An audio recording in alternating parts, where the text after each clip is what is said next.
1975 সালে শেখ মুজিব যে সময় মারা গেছিল, আজকে বাংলাদেশের 20টি দোকান খালি গেছিল। যে পরিমাণ গণহত্যা চালিয়েছে শুধু একটি গদির জন্য। ছাত্র জনতা কতজন মারছে এটা তো হিসাব নাই। এটা করা উচিত, কারণ এই ধরনের একজন প্রধানমন্ত্রী সারা বাংলাদেশের ভিতরে যেভাবে বিরোধী দলের নেতাকর্মীদেরকে হত্যা করছে।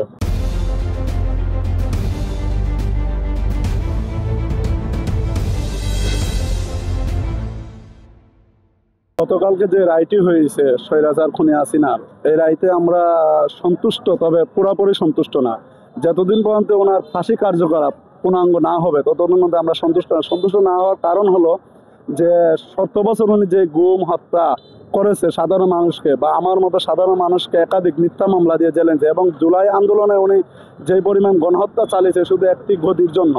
সেই হিসাবে আমি এই রায়টিকে মেনে নিয়েছে, ঠিক আছে, যেটা আইনের প্রতি শ্রদ্ধাশীল হয়ে আমরা চাই যত দ্রুত সম্ভব এই খুনি এবং কি এই বাংলাদেশ স্বাধীন দেশ 71 সালে 7 লক্ষ মা বোন প্রাণ দিয়ে দেশটাকে স্বাধীন করেছিল, তারপরে এই স্বৈরাচার খুনি হাসিনা যেভাবে গণহত্যা চালিয়েছিল তার পরিপ্রেক্ষিতে আমিও একজন সাধারণ মানুষ হিসেবে এই স্বৈরাচারের আমলে অনেক নির্যাতনের শিকার। আমি একাধিক মামলার আসামি ছিলাম এবং আমি 3টি মাস একটি মামলায় জেল খেটেছি। আরেকটি মামলা জুলাই আন্দোলনের সময় আমি সাধারণ জনগণের সঙ্গে রাস্তায় নেমেছিলাম, তখন আমাকে ওনার পুলিশ যে পালিত তাদের আমাকে ধরে নিয়ে অনেক নির্যাতন করেছে, গুম করার চেষ্টা করেছে। যদি 5 তারিখ হাসিনা পতন না হতো তাহলে আমার মতো হাজার হাজার লোক ফাঁসির দিত মিথ্যা মামলা দিয়ে, মিথ্যা মামলা সাজিয়ে। এই জন্য আমি চাচ্ছি যে বিশ্ববাসীর কাছে এবং বাংলাদেশ যেই সুপ্রিম কোর্ট যে রায়টা দিয়েছে এই রায়টা যাতে দ্রুত কার্যকর হয়, ওনার ফাঁসি যাতে দ্রুত করে, তাহলে এই দেশে বিগত সময় যারা খারাপই করছে বা সামনে যে নির্বাচন আসলে যে সরকার ক্ষমতা বসবে সেই সরকার যাতে আর ফ্যাসিস্ট কায়েম না করতে পারে, এই রায়টি যদি ফাঁসি কার্যকর হয় তাহলে আমার মনে হয় সারা বাংলাদেশের জনগণ এবং সাধারণ মানুষের জন্য উপকৃত হবে। ভবিষ্যতে আর কোনো স্বৈরাচার তৈরি হবে না। আসলে গতকালকের যে রায় হয়েছে শেখ হাসিনার, আমরা এতে খুব খুশি হয়েছি, আবার ব্যতীত হয়েছে। কারণ রায়টা কতটুকু কার্যকর হইব, মূল বিষয় হয়েছে শেখ হাসিনার ইন্ডিয়ার থেকে আইনা রায়টা কার্যকর করা দরকার, আর তাই ফাঁসির কাজ জোরানি দরকার। কারণ তাই যেভাবে গুম হত্যা বিগত দিনও করছে, আমি একজন সাধারণ জনগণ হিসাবে কইরাম তাই ফাঁসিটা কার্যকর হওয়া দরকার। আর দলমত নির্বিশেষে আমরা সবাই একত্রিত থাকি। আওয়ামী লীগের প্রত্যাবর্তন বাংলার বুকে আর হইতো নাই যদি আপামর জনতা একত্রিত থাকে। আওয়ামী লীগের প্রত্যাবর্তন বাংলার বুকে আর হইতো না। আর প্লাস হচ্ছে কি আমরা এই রায়ের প্রতি খুশি আছি। আমরা দেখুন 1975 সালে শেখ মুজিব যে সময় মারা গেছিল, আজকে বাংলাদেশের 20টি দোকান খালি গেছিল। খেনে খালি গেছিল। এই ইতিহাস হয়তোবা যুব সমাজ অনেকে জানে না, তরুণ প্রজন্ম তারা এই ইতিহাসটা জানা দরকার। জানলে তারা বুঝতে পারবো খেনে মিষ্টি দোকান খালি গেছিল 1975 সালে শেখ মুজিবকে মারার পরে। এই রায়ের প্রতি আমরা আপামর জনতা সবাই খুশি আছি। আর আমরা চাই এই রায়টা কার্যকরী হইতো, আর হাসিনারে ইন্ডিয়া খুব দ্রুত গতিতে বাংলাদেশে পাঠাইতো, তারা তাই না ফাঁসি দিত। এই ফাঁসির প্রতি আমরা সহমত জানাইতেছি। টানা তৃতীয়বার অর্জন করেছে দেশের সেরা সুপার ব্র্যান্ড স্বীকৃতি বসুন্ধরা টিস্যু। তো ছাত্র জনতারই মারছে খালি, আরো ছাত্র জনতা কতজন মারছে এটা তো হিসাব নাই। আমরা তো রাজনীতি করি না, এইসব নলে তো তাহে না রে বাবা।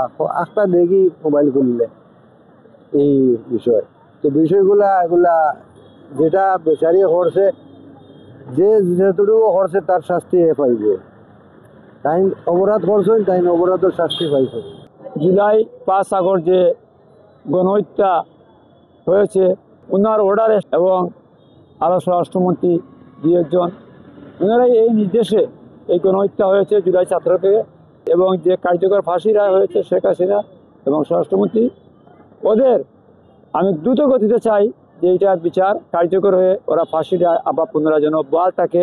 জুলাই হত্যার যে আওয়ামী লীগ সরকার, যে স্বৈরাচার সরকার যে ধরনের সংগঠনের কথা গড়াইছে, যে আপাতত আমাদের যে আদালত যে সিদ্ধান্ত নিয়েছেন আমি মনে করি যে উনি চূড়ান্ত সিদ্ধান্ত নিয়েছেন। ওনার যে অপরাধ করছে অপরাধের শাস্তি পাওয়াটা ওনার জন্য একান্ত দরকার। এটা আমাদের জনগণের মতামত যে যতটুকু পাপ করছে বা যে যতটুকু অন্যায় করছে তার অতটুকু শাস্তি পাওয়া দরকার আমি মনে করি। শেখ হাসিনা বিগত 17 বছর যেভাবে মানুষের উপর অত্যাচার নির্যাতন করছে, তার পরিপ্রেক্ষিতে এই যে এখন কোর্ট থেকে যে রায় হয়েছে, এই রায়টারে আমার মনে হয় সারা বাংলাদেশের মানুষ যেমন মানতে রাজি এবং এটা করা উচিত। কারণ এই ধরনের একজন প্রধানমন্ত্রী সারা বাংলাদেশের ভিতরে যেভাবে বিরোধী দলের নেতাকর্মীদেরকে হত্যা করছে, সঙ্গে সঙ্গে আমাদের প্রচুর শ্রমিকরাও রাস্তাঘাটে মৃত্যুবরণ করছে। এটা আমরা অ্যাকচুয়ালি মাইনা নিতে পারি না, এটা আমাদের কাছে খুবই খারাপ। যার জন্য এই রায় আমরা মনে করি সবচেয়ে একটা গুরুত্বপূর্ণ রায় হয়েছে, এটা আমাদের কাছে খুব ভালো লাগছে। এই রায়, এই ধরনের রায়ের দরকার, এই ধরনের কাজ যারা করবে বাংলাদেশে তাদের এই ধরনের বিচার করা উচিত। এই রায়ের আমি অন্তরপক্ষে একজন শ্রমিক হিসেবে সমর্থন করি।